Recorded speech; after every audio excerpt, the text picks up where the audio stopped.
Fala galera, tudo bem? Mais um episódio aqui do Trade Labs na prática. Para quem não me conhece, eu sou a Amanda Mendonça, uma das coordenadoras operacionais aqui da Trade Talentos, o maior hub de RH e trade do Brasil.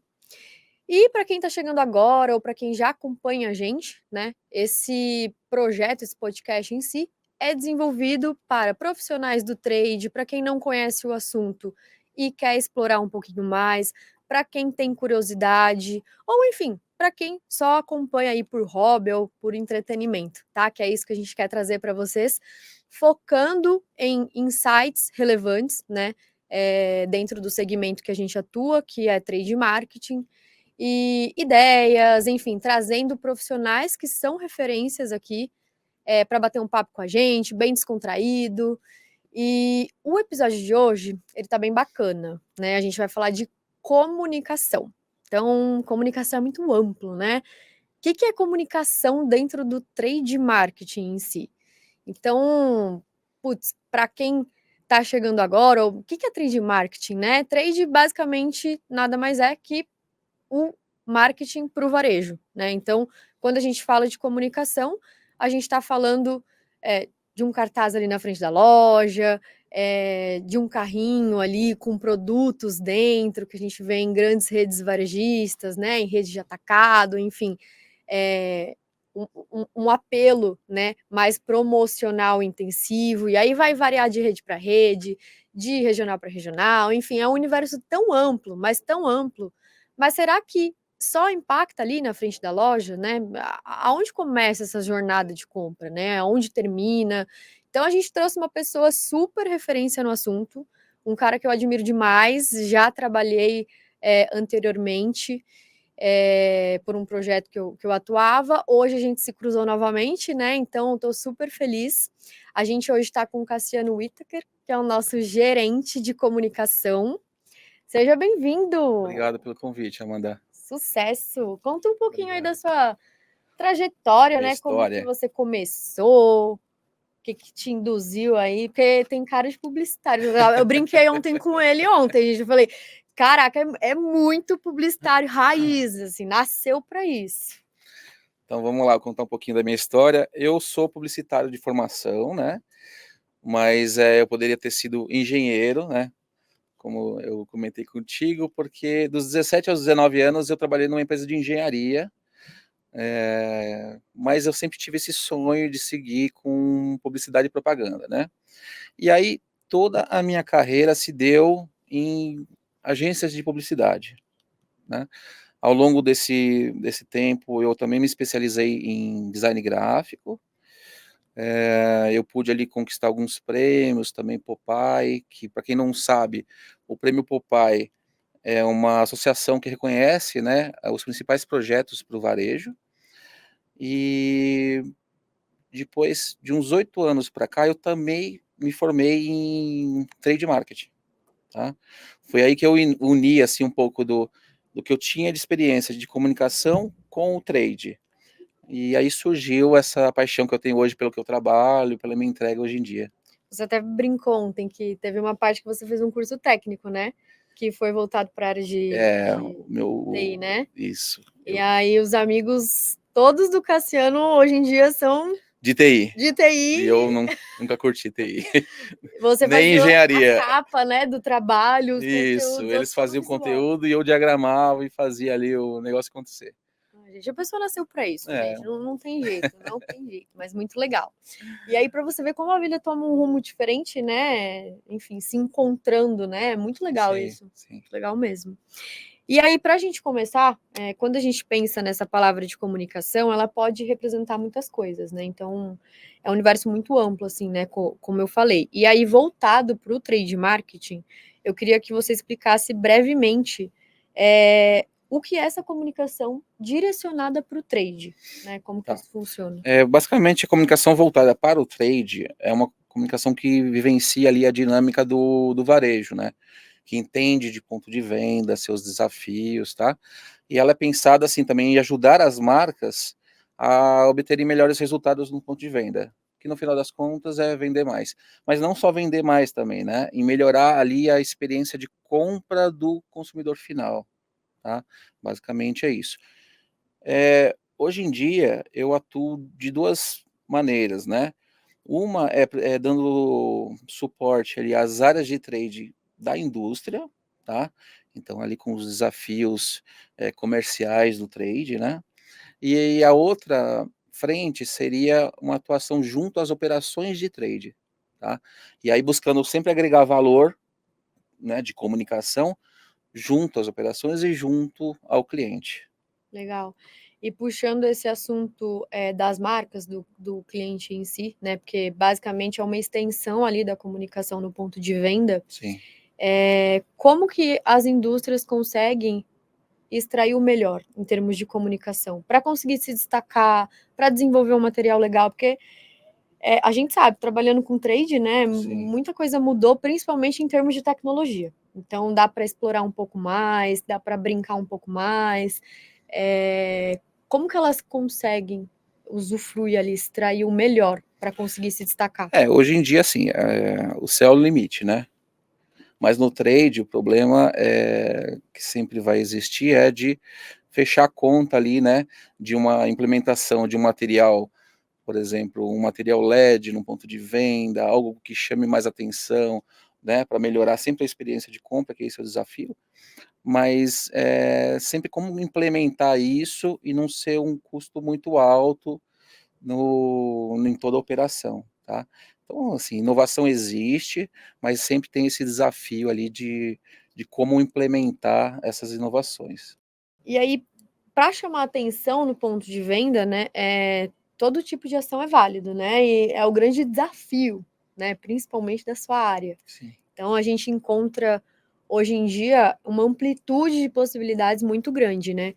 Na sua visão, como que a marca consegue se destacar no ponto de venda, né? Porque basicamente a comunicação ali é uma extensão da marca no ponto de venda para impactar o shopper, para conduzir a jornada de compra dele melhor. Então, na sua visão, como que isso funciona ali da Olha, melhor maneira? a comunicação quando ela é, né, focada ali no trade, então a gente tem como, assim, ter uma comunicação mais segmentada, né, a gente fala que é segmentada ali por tipo de shopper, por exemplo, pelo tipo do consumidor final, né, pensado nos diferentes tipos de canais, né, porque cada canal de venda é uma conversa, né. Ela é pensada por tipo de região, né, regiões de consumo, e também pela jornada, né, do consumidor, né. Então ela tem toda essa visão de como que se a compra, né, o produto final ali na hora da venda se dá, né. Então hoje em dia a jornada de compra também é muito importante, né. Sim. E focando nesses materiais em si, que você falou jornada de compra e etc. Quais são esses materiais? Por exemplo, quando a gente vai numa loja, a gente é impactado com qual tipo de material? Porque às vezes a galera acha que é só um cartaz ali na vitrine, Sim, né? sim, Tudo bem, é legal, é uma comunicação, mas dentro da loja, aonde a gente encontra comunicação ali que impacte a gente? Como que a gente consegue explorar? sim. É basicamente assim, falando de materiais de ponto de venda, né, porque a gente que é que você falou, é mais comum da gente ver, né, seja um wobbler, seja uma régua de gôndola, um papel forração, tudo isso é a marca em contato com o consumidor final, né. Falando assim na prática, né, de material de ponto de venda, é bacana já até a gente exemplificar um pouquinho, quando vem essa demanda de MPDV, são 3 pontos que a gente leva em consideração, né. Primeiro, né, aonde que vai ser implementado esse material, né? Vamos falar da régua de gôndola, que é aquela reguinha que fica no junto dos preços ali, onde a marca traz ali um lançamento, uma chamada, né, para chamar a atenção do consumidor. Então o primeiro ponto é saber se aquele ponto de venda, se aquela rede onde o meu produto está, aceita o material de ponto de venda. Porque pode parecer básico, né, mas acontece isso. Então você faz um material para implementar numa certa rede e a rede não aceita o material de ponto de venda. Então o Não. investimento E outra, às vezes até produz um material super legal e não isso, tem volume. Então tem essa questão da rede não aceitar, sei lá, um display grande ou um material específico ali de ponto natural e não tem volume. Então, tem Justamente. que muito se conversar, né, com Antes de começar a vendas, criar o material, né. exatamente. Outro ponto, por exemplo, a gente tem que visitar o ponto de venda, né. A gente tem que visitar a gôndola, por exemplo. Se é uma régua de gôndola, eu vou implementar na gôndola, eu preciso visitar e ver como que é, na prática ali, o material, né, físico. Porque, geralmente, os pontos de vendas, eles têm lá o mobiliário, né, e elas não são padronizadas. Então, existe o ponto natural de exposição, onde você vai colocar o material, existe a ponta de gôndola, e cada mobiliário é um tipo. Então você precisa olhar um todo, para que aquela peça que você criou, ela se converse ali em diferentes momentos, né. E o terceiro ponto também, que é importante, é criar enxovais a gente chama de enxovais, né, de MPDV, pensado, nos tipos de canal de venda, né. Então, poxa, se o consumidor, né, final ali, ele tem diferentes momentos de consumo, por que que a marca também não tem que se, né, conversar ali com Com ele certeza. de diferentes maneiras? Ela tem que se adaptar. Então, por exemplo, um material que vai num mercadinho de bairro, que eu estou num momento de consumo diferente, né, não é o mesmo material de um atacado, né. Mudando ali, por exemplo, para loja de tinta, né, existe a loja de tinta especializada, que eu estou ali buscando uma coisa mais técnica, né, então esse material tem que conversar com essa pessoa, trazer diferenciais daquele produto de uma forma mais técnica, né, é uma chamada diferenciada, os materiais são menores, né, existe uma limitação também, física. Aí você pega um home center, que é aquele, né, aquela coisa gigante, eu posso utilizar a parte aérea, são outras conversas também é um outro tipo de público, né. Então isso que é o bacana, você pensar em todo o essa dinâmica do varejo que a gente fala, bastante, né. Sim, uma coisa que eu acho, legal também trazer é que, às vezes, a gente pensa que a jornada de compra se dá ali só no ponto de venda, né. Só que tudo bem, a gente está aqui falando de trade, do varejo em si, mas a gente é impulsionado e impactado, né, por outras mídias no on também, Sim, né. sim. Que é o Então omnichannel, né. exatamente. Que é assim, não deveria existir diferença entre o on e o off, né. Não importa aonde o consumidor comprar o meu produto, né, é importante que ele compre, né. Então hoje em dia é essa loucura, né, você pesquisa um produto online, vai no ponto de venda físico, volta para fazer a compra online, né. O importante, assim, é manter o shopper, né, que a gente fala, que é a pessoa que vai comprar, no centro de tudo, né.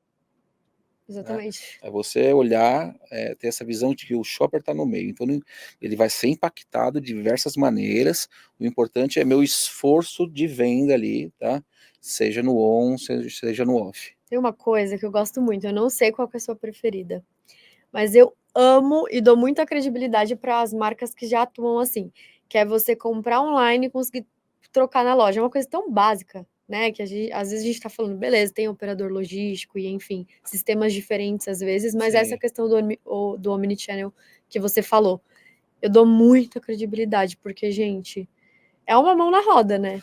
Então, é isso, né, não diferenciar o on do off. A experiência de marca, que aí seria o ideal, né, do consumidor, tem que ser a mesma, no online, no offline, num canal de venda, por exemplo, eu vou no atacado, depois eu vou numa loja de conveniência, a experiência deveria ser a mesma, né, Sim, de exatamente. Aí, compra. quando eu navego no site, o site está rodando, aí você vai para a loja, é bem atendido, aí oferece um café, amiga, aí eu já viro, já É, o visto a camisa atendimento é bom, literalmente. né, Exatamente, porque não é é só o produto maravilhoso. ser bom, né, tem todo um Exatamente. Aí, enfim, maravilhoso mesmo. E aí, nesse viés, claro, de comunicação, que nosso nosso grande amigo da vez aqui, também pode ajudar, claro, as operações de trade, né. sim. Então, na sua visão, assim, dentro dos projetos em si, quando a gente fala de comunicação, quais são os materiais de apoio ali que podem auxiliar o promotor, podem conduzir ali a jornada deles de uma maneira melhor em loja, ou até mesmo para o pessoal de back-office, né? Para conseguir dar uma estruturada melhor, uma orientada em termos de treinamento e desenvolvimento. Então tem uma extensão aí bem bacana. Quais são os materiais? Do ponto de vista assim, do suporte da comunicação, né? Para as operações de trade, bem, o meu espaço físico é ali junto das operações hoje, né? Então eu fico junto dos times, das marcas, eu fico junto do BI, junto do comercial. Então a gente vivencia esse dia a dia, os desafios, enfim, que no fim do dia se resume a uma boa execução no ponto de venda, né? Os times têm que fazer uma boa execução no ponto de venda, e também a entrega daquelas metas, dos KPIs, que são acordados, né, entre a operação e a indústria, né? Na prática, enfim, tudo que precisar de solução ali, que a comunicação puder ajudar, né, eu entro. Então, por exemplo, campanhas de incentivo dos times, né? Então, quando a gente fala de engajamento, que precisa de um engajamento do time, né? Que precisa acertar algumas arestas ali na operação, alguns processos, uma campanha de incentivo geralmente é solicitada, tá? Aí eu entro desde a criação do KeyVision, né, que é a peça conceito, até a sugestão de mecânica, sugestão de premiação, em como aquela campanha vai ser mensurada, tá? Então, esse é um tipo de peça. Outra, por exemplo, existe a jornada do promotor no ponto de venda, né?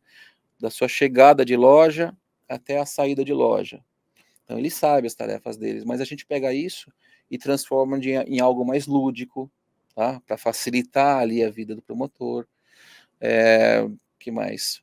Enfim, tudo que envolve ali o dia a dia do back-office, né? Junto ao time de promotores, a gente acompanha e tenta fazer ali agregar valor, né, para a operação e também agregar valor para o cliente. Time, né? Tem uma coisa que eu gosto muito de fazer chega um material super extenso do cliente, várias páginas ali no PDF, e aí a gente faz pocket ou pílulas, sabe? Sim. E aí vídeos curtos ou alguns materiaizinhos ali. Eu acho que esses guias ajudam muito também, né, para o time no dia a dia, para consulta rápida. Então, e claro, eu sempre... guia de execução, você está falando? Exato. O guia de execução é uma peça super estratégica, né, para a indústria, né, e ele é meio que um embasador, assim, de como se deve fazer uma boa execução no ponto de venda. Ele padroniza essa execução, né, então ele vai falar de tipos de execução, de tipos de canais,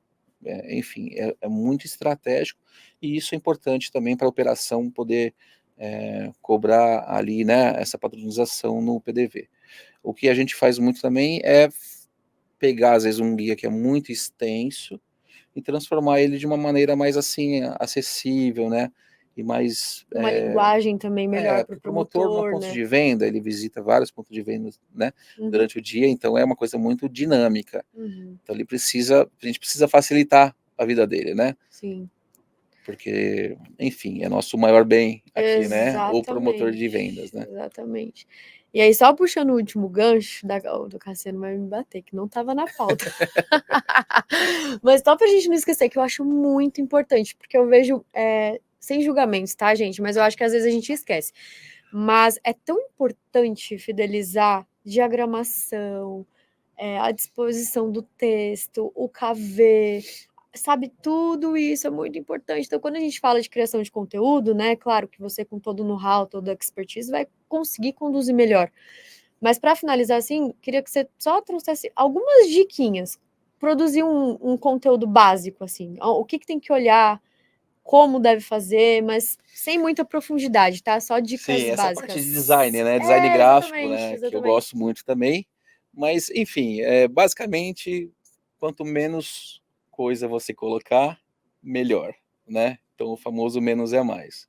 Menos informação, menos informação, mais respiro num slide, por exemplo. Não misturar muito fonte, porque vira o samba do, né? Eu misturo 2 no máximo, tá. Eu confesso que eu Eu gosto acho que é daquelas isso, tipografia, isso daí mas dá sim, dá dá uma muito bagunça, assunto isso, mas dá. assim, tentar trazer ali um pouco de não colocar muita informação, porque precisa é comunicação, né, você precisa facilitar o entendimento da outra pessoa, e a responsabilidade de quem comunica é quem está, né, Exatamente. fazendo ali aquele material, então assim, é sua responsabilidade fazer com que o outro, entenda o que você quer. Bater o olho e já chamar atenção, né, nos Isso, principais tópicos e tal, e é isso aí. pelo menos todos os materiais que eu vi que você produziu, não tô puxando o saco, foram excelentes, assim, desde a época lá do projeto mais antigo que eu atuava da Ares, assim, você manda benzaço, Obrigado, eu parabéns tento pela fazer o sua meu melhor. cara, fantástico, assim, de coração, é algo que a gente pega mesmo, impacta na hora, a gente tem gosto de aplicar pra galera, entendeu? Pra dar uma olhada mesmo, não é algo Sim. cansativo, então todo o mérito aí para você, em termos de execução, de condução aí, viu? Obrigado. É esse esforço de tentar agregar sempre valor, né, aos projetos, aos desafios, a um bid comercial, uma apresentação diferenciada. Então a gente pensa não só, lógico, não é só a parte criativa, né, tem uma parte estratégica por trás de você fazer, você, né, passar uma comunicação mais correta, responder os pontos ali, enfim. Então Show, é isso. parabéns. Obrigada, Queria agradecer sua participação. obrigado. Chegamos no finalzinho, tem mais e mais e Foi um mais. prazer. Gente, obrigada para quem acompanhou até aqui. Queria agradecer. Curtam bastante, comentem, compartilhem, isso ajuda demais aqui o nosso projeto, que tá. É um baby ainda, né? Mas tá conduzindo aí da melhor maneira possível, com toda a audiência que a gente vem recebendo, todos os elogios, os comentários positivos. Então, muito obrigada e até a próxima. Até.